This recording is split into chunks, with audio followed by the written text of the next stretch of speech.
Before we get into it, drop a comment with where you're watching from and the local time there. I love seeing the dots light up across the map. So, picture this. Atlantic waves rolling in slow and steady, sun barely awake, and Tom Rivers standing barefoot on his weathered cedar deck, coffee in hand, feeling like life's finally taken a step back from the rush. His wife Lisa's upstairs, kids still dead to the world in that teenage coma you could probably measure in hours of complete silence. He doesn't even have his phone on him. Then, movement. Down the sandy path between the dunes, 3 figures stride with the purpose of people who don't care if they're invited. 2 men in matching navy windbreakers stamped with HOA compliance, and between them, a woman in a tailored suit with hair so stiff it might survive a hurricane. Karen Blackwood, Ocean Pearl HOA president, walking like she just annexed France. She doesn't greet, she declares, "You have 8 hours to vacate." She whips out papers with a clip art seal, claiming her HOA's newly expanded coastal boundaries swallow his land whole. Historians still argue whether the fake-it-till-you-make-it tactic was invented in a boardroom or on a pirate ship, but either way, Tom knows bluff when he sees it. He tells her straight. County property lines beat her fantasy lines every time. She grins like a cat that already ordered the mousetrap. Says the board voted last week. He's in, he's out, unless he wants fines and legal trouble. Tom plays it cool, tells Lisa to call the sheriff. Karen invites it. Deputies arrive, and one, Harris, is a guy Tom once represented in a property spat. Harris schemes her eviction notice, hands it to his partner, and they both fight not to laugh. They tell Karen she has no jurisdiction, she's trespassing, and she's got 30 seconds to leave. For the first time, her voice falters. She spins on her heel and retreats, but Tom's gut says she's not done. Sure enough, next morning, she's back, this time in a dark SUV, voice sweet as syrup over poison, suggesting it's easier to work with them than against them. Harris arrives again, shuts her down again, warns Tom to keep cameras rolling. She leaves in a spray of sand, sunglasses hiding her jaw grinding like a cement mixer. Tom upgrades his fence cameras and waits. And when a battered truck later shows up dumping debris at his gate, workers claiming the HOA sent them, he films the whole thing, forces them to reload, and calls dispatch. That night, an anonymous envelope lands in his mailbox. 5 words, "You don't belong here. Leave before it gets ugly." If intimidation was an Olympic sport, Karen would be gunning for gold, but Tom just seals it in an evidence bag. The next morning, he's done playing defense. He loads up the note, the video, and stills from his cameras, and heads to Savannah to see Mark, his old law buddy. Mark listens, scribbles, and hatches a plan. Harassment complaint to the sheriff, civil suit against Karen, cease and desist to the HOA. Tom likes the sound of going on offense. The boardroom poker game just began. Mark's cease and desist goes out certified and hand-delivered. A legal brick wall dressed in 3 pages of tight language Karen will have to climb if she wants to keep pushing. Tom drives home lighter, but as the coastal air hits him, he knows the quiet won't last. Sure enough, less than 2 days later, there's a glossy real estate card tucked into his front door. Gold script, friendly handwriting offering a great deal if he ever wants to sell. He's never met Graham or Cole, but he doesn't have to be a cryptographer to connect the dots back to Karen. Mid-afternoon, Carl from 2 lots down leans over the gate like a man with a fishing tip too good to keep. He says Karen's been bragging at HOA socials about her vision to make their stretch of beach match her standards. Tom, Carl, and the Hendersons are all on her list. The Hendersons already caved after a fake notice, sold to a buyer Carl swears is tied to Karen's real estate pals. That's when Tom realizes he's not in a personal feud, he's in a campaign. They shake on an alliance. Carl even points him to the Martins, who fought her over a boat trailer fine despite not being in her jurisdiction.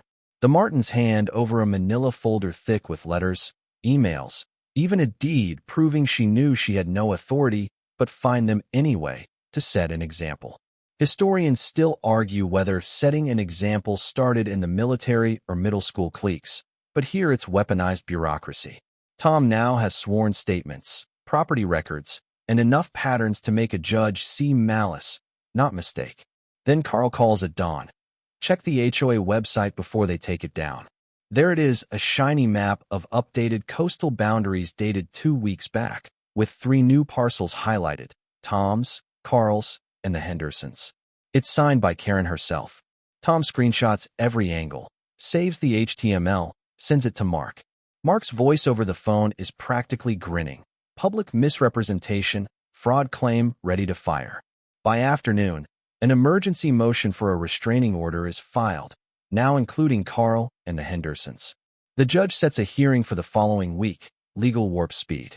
The sheriff's office calls 2. 3 more homeowners have complained in the last 48 hours. Same MO. Karen showing up with bogus papers and muscle. Harris warns Tom. She's not going to back down clean. She'll get desperate.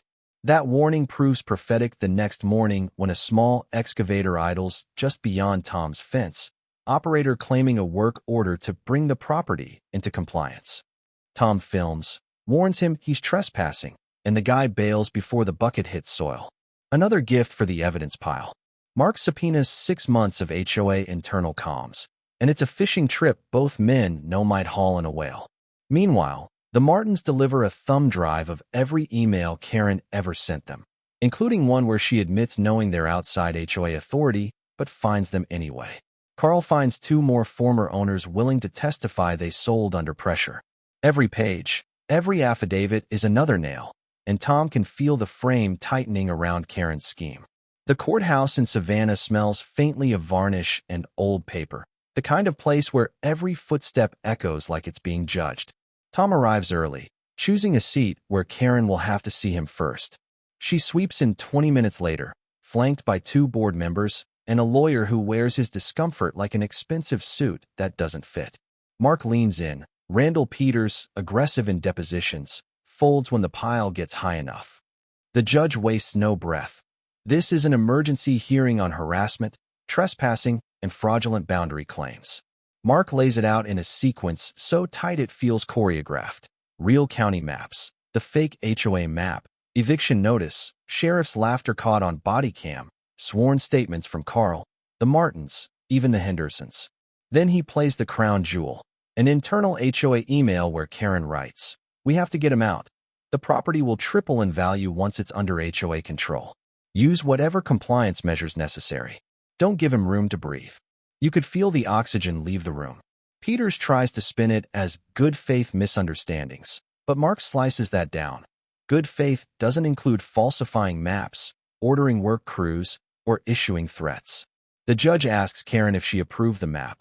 She admits it, then says she trusted board research. Mark pounces, so she knowingly published false info, used it to threaten homeowners, and initiated unauthorized work. Objection from Peters, but the damage is done. The judge hints at granting the restraining order and kicking parts to the DA. A month later, the final hearing draws a packed house, reporters, locals, even disillusioned HOA members. Karen looks like someone deflated her ambition overnight. The judge reads the charges: fraudulent misrepresentation, harassment, trespassing, attempted unlawful eviction, falsification of official records, stacked like bricks. Each is paired with evidence: forged map, baseless eviction notice, illegal work orders, anonymous threat letter, and those incriminating emails. She tries to protest, claiming community interest, but the judge freezes her with a look. Sentence: 5 years in state prison, $50,000 fine, $85,000 restitution to Tom, plus mandated apologies and full property restoration at HOA expense. The gasp from the gallery is almost musical. Deputies cuff her, and even some board members mutter about time. Within a week, legitimate contractors repair the damage, haul away debris, repaint the gate. Tom sips coffee from the porch as the last of the tension unwinds. A month later, the family returns for another ocean stretch. A new sign greets visitors: private oceanfront property, no HOA allowed. Not subtle, but perfectly clear.